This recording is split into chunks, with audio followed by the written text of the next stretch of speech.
krásny a nádherný Hollywood. Ujo, to je Mercedes! Dobrý deň, môj milovaný televízny kožený diváci, to som ja, váš kožený Archeopteryx. Toto je zas ďalšie z edície Frankenstein videí, takže len skrátke, aby ste videli, na čo sa budete v tomto videu dívať.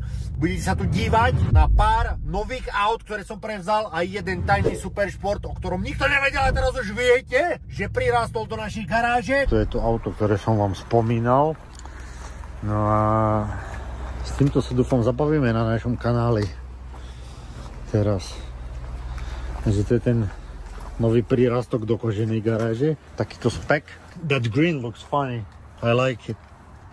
Úplne fungovka nové, objednané pred 2 rokmi. Vyzerá to síce čierne, vidíte, že máme tu dažď, ale to auto je také do fialová, neviem teraz presne názov. Preším Borealis farba. What is here? That's oil, water. Oil and water is right here? Yeah, but you don't need to worry about that. Praví, že my sa nemáme starať.